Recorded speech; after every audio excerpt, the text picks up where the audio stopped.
Hey, what's going on, good people? Welcome to Russ Can Fly. How much does it cost to rent airplanes? Now, that's an interesting question that I received. Let's talk about it. Let's go. Oh my goodness, Russ Can Fly. Okay, so I'm here at my favorite park in Rittenhouse Square, and I figured, why not talk about this issue in a different venue? And every now and then I like to do something like that, in the park where I can relax and just kind of think about those particular issues as it relates to, renting aircraft. And so one of the things that I did do in one of the videos I talked about previously is I talked about how to rent aircraft. Now in this video, somebody asked me a question, well, you told me how to rent aircraft, but you didn't tell me how much it costs. So that's true. So what we'll do is we'll go through the video and talk about how much it costs to rent aircraft. Now, one of the things that's interesting, it's going to vary widely depending on where you rent and what type of aircraft you rent. So we're going to talk about all of that. This is going to be a little different from what I usually do, and I'm going to try to provide you with as much data as possible. One of the things that's going to be difficult is a lot of the schools that rent aircraft have kind of shielded you from their data unless you actually go to the school. But I will try to give ranges where I can. All right, so let's jump into it, shall we? Okay, so one of the first issues that comes up when you talk about how much it costs to rent aircraft, you have to look at geography. You're not going to pay the same price that you pay, let's say for instance, if you're in California versus if you're in Florida, or if you're somewhere in the Midwest like Nebraska, Oklahoma, Indiana. And so geography definitely matters as it relates to how much you're going to pay to rent aircraft. So all of the things that I'm going to be talking about, pretty much kind of like East Coast and North or mid-Atlantic states, Pennsylvania, New Jersey, maybe touch on New York, but definitely the mid-Atlantic states. I would say, Pennsylvania, Maryland, Virginia, that kind of stuff. They are pretty synonymous with some variations, but definitely much different than somewhere in the Midwest. I don't know about the South, like Florida or Georgia or anything like that. And definitely I would imagine California is a completely different market than anywhere else. So geography definitely matters. So for my purposes, definitely going to be talking about our area, and that's going to vary somewhat, but it should be fairly uniform. Now, the other thing that you have to take into account is the type of aircraft that you want to rent. So I'm actually going to start from really the highest, and right now what I'm seeing is in the market right now, renting a Cirrus of any variety, of any age, like SR22 turbo or SR20s, of any variety, those tend to be the most expensive. In fact, at Wings Field, where I used to rent all of the aircraft that you saw in some videos ago when I talked about all of my, flight exploits and some of my early flights I was doing, those Cessna 172s were renting from anywhere from $135 an hour to $145 an hour. Oh, and let me do something, that was back in 2019. But let me do something else real quick too. I am assuming that the rental is going to be a wet rate. What do I mean by that? When you rent an airplane, using a wet rate, it's basically you're renting per hour and the fuel is included. I haven't seen too many rental situations where it was a dry rate. I know they exist. What that means is you may pay a lower rate per hour for the actual airplane, but remember, you have to buy the fuel yourself.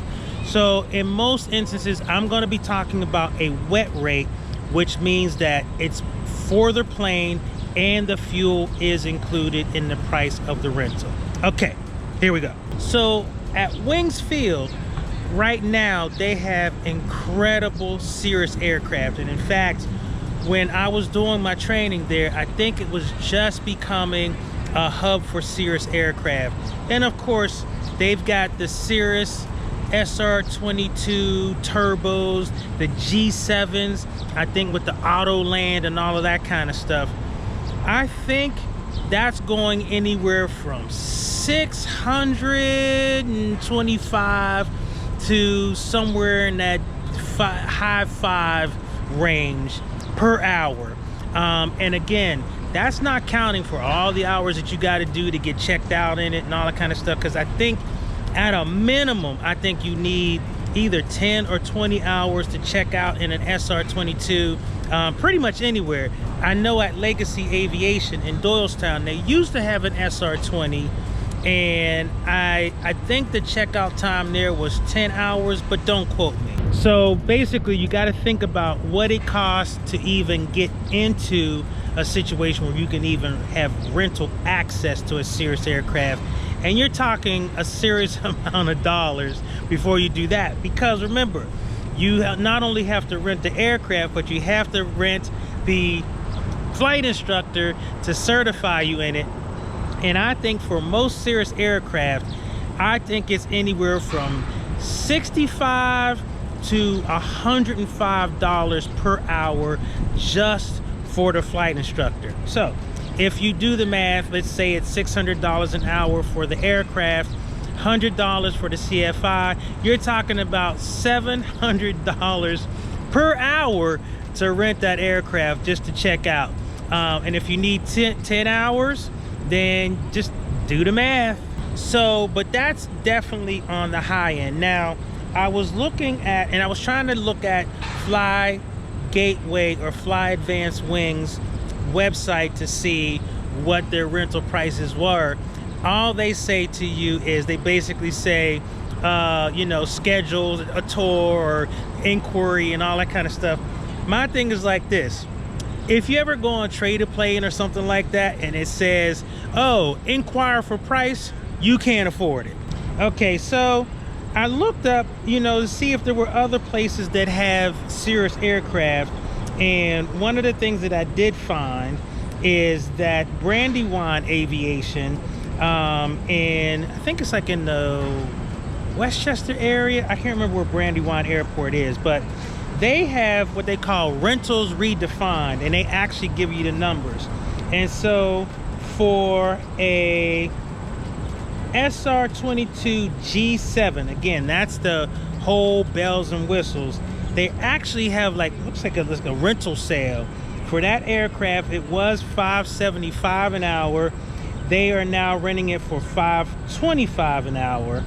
They have an SR-22 G6, so that's the like last year's model. So last year. But that model, they have rental $535 an hour. The new price is $510. And then the SR-20s, those are smaller airplanes.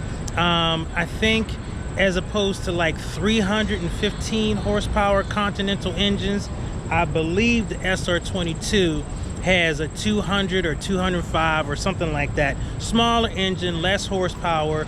I don't know what the other features are because I don't know much about Cirrus aircraft, but I know the SR-20 is the smaller, less horsepower version of the SR-22. And so for the SR-20 G7, it was $445 an hour. They've reduced that to $420. And for the SR-20 G6, last year's model, again, it was $495 an hour. It's now anywhere between $345 to $360 per hour. And I think that range for the SR-20s is probably because there's one that has more avionics or newer equipment or something like that.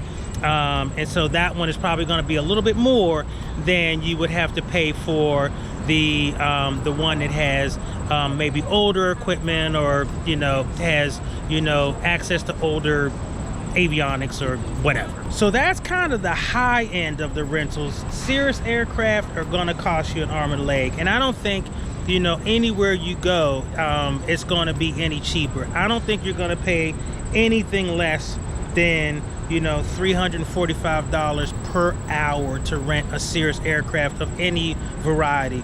The only thing that is going to go is north from there.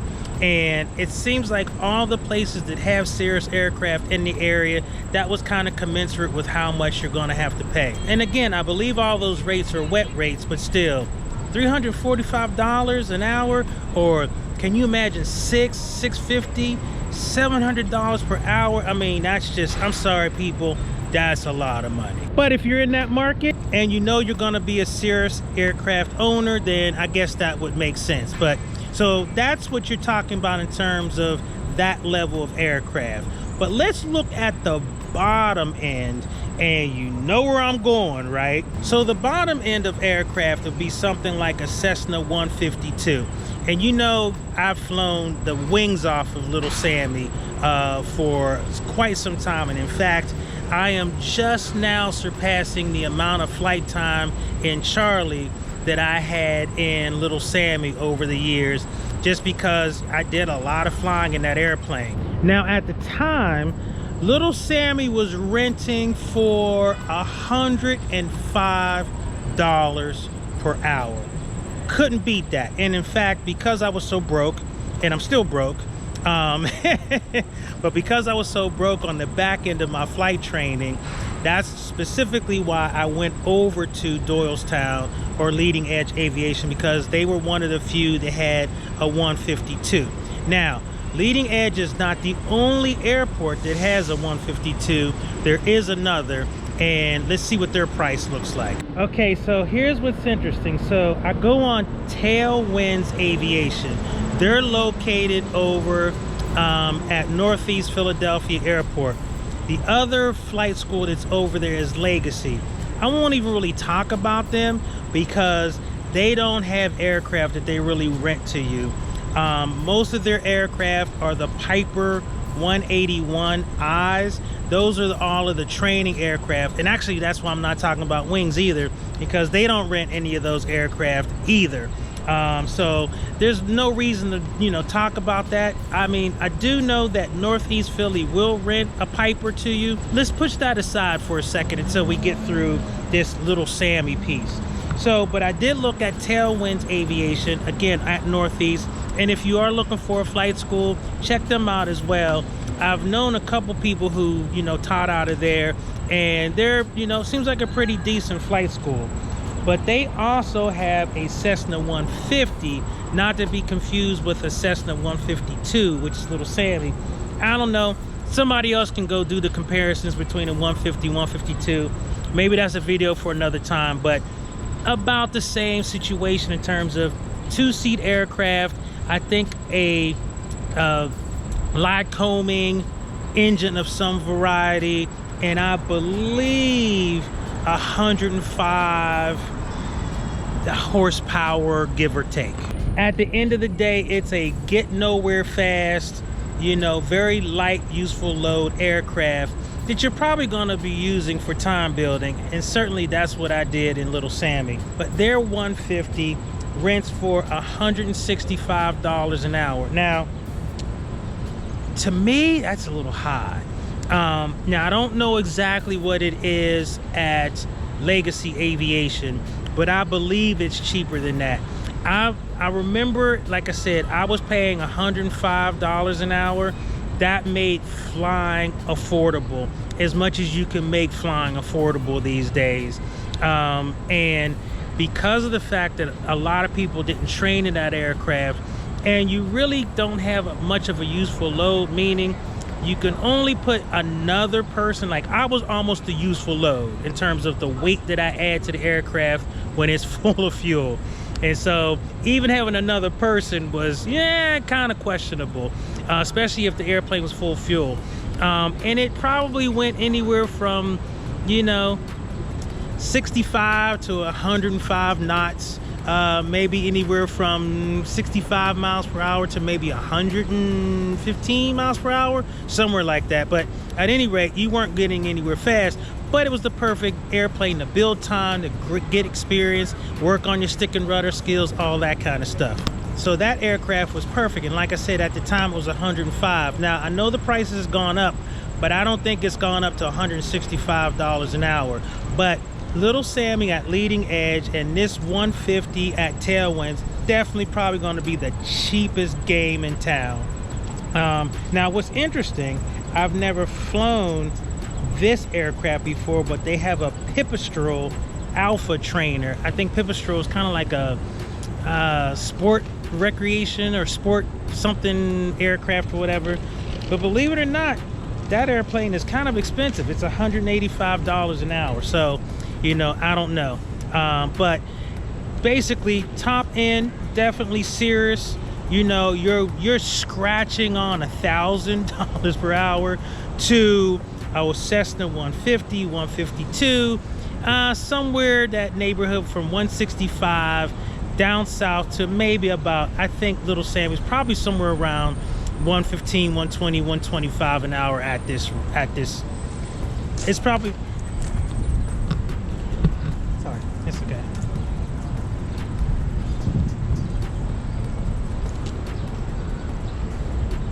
And Little Sammy's probably about somewhere between 115, 120, 125, 130 an hour at this point. So those would be your cheapest options in terms of, like, you know, renting per hour, and your most expensive. Now, what about in between?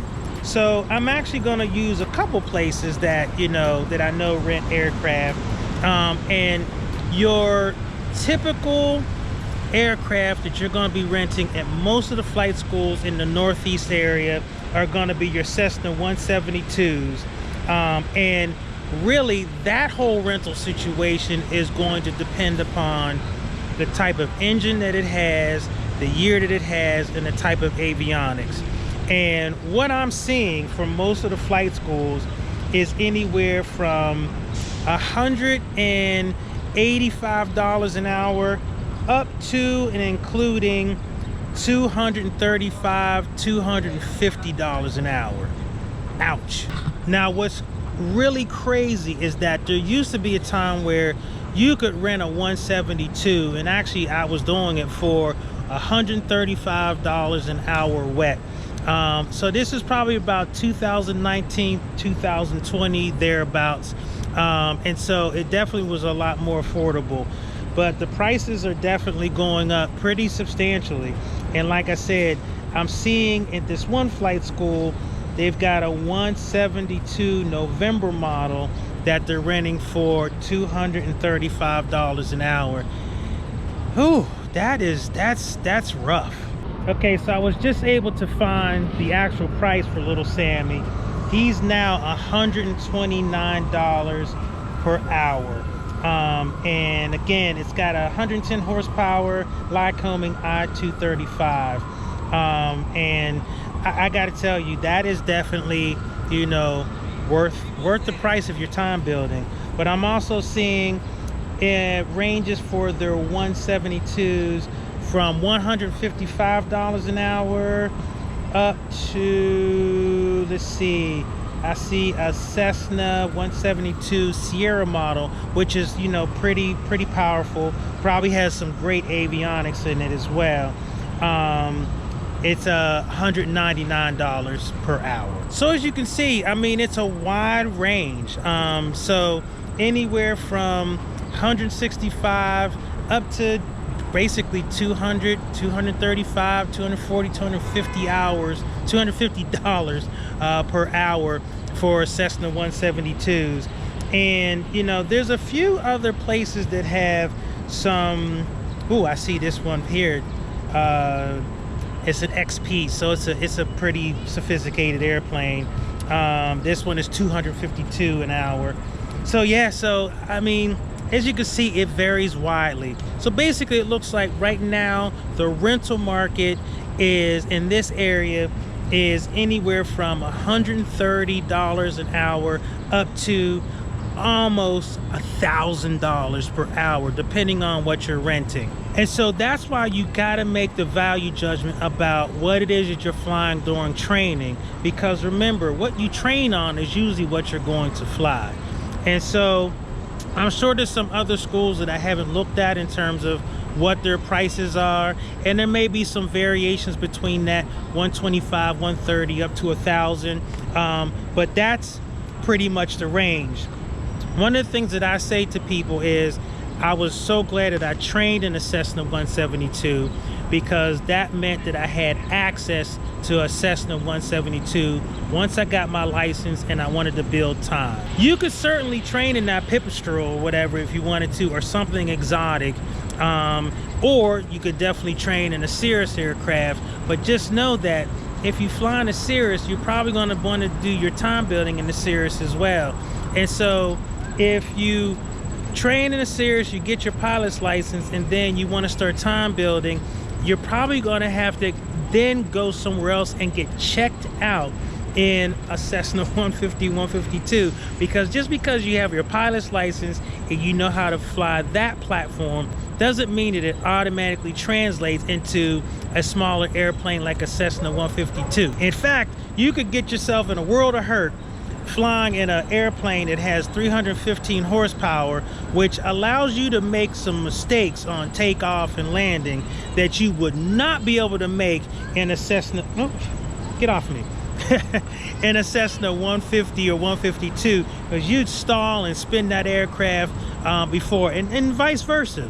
You know, you train in a Cessna 150 and then you jump into a Cirrus and you hit that throttle and you're completely uninitiated with the amount of power or the amount of speed that you need to have on approach and all that kind of stuff. So one of the things that you have to be judicious about is not only the price, but not only price for training, but not only price for renting, but what you're going to have access to. And so that's why I always tell people, interview all the flight schools in your area and then see what you're going to be flying as a student pilot, because the same airplanes that you're going to be training in are the aircraft that you're going to want to rent on the back end. Now, of course, unless you know that once you're done with your training, you're going to already buy an airplane, or you've already got one that you've bought, but you basically are, waiting to fly that and you just want to tear up the flight school's airplanes, then so be it.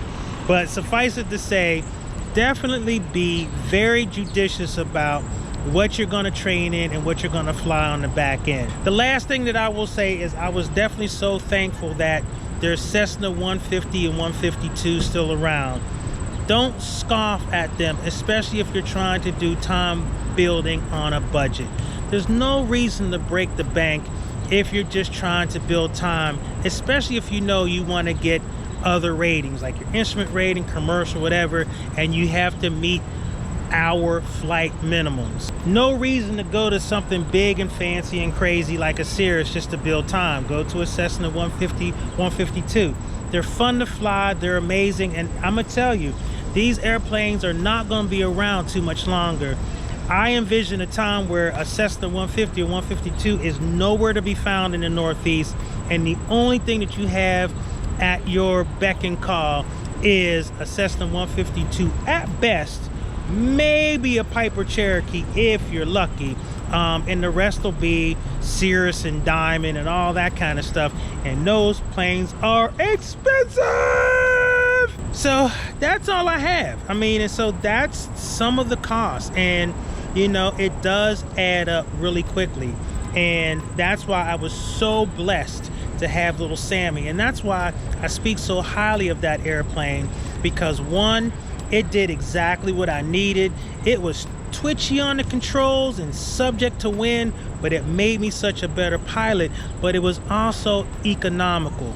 $105 an hour. I would fly 2 hours. I'd pay about $210, which is not anything to sniff at, because if somebody came up to me and said, hey, I got this $210, but you don't want it because that's no real money, I'd be like, look, you can give me a third of that and I'll take that. So it was real money. But can you imagine, now you're talking about multiplying that by order of magnitude, like doubling it, So now a 2-hour flight is more like $400 or $500 an hour.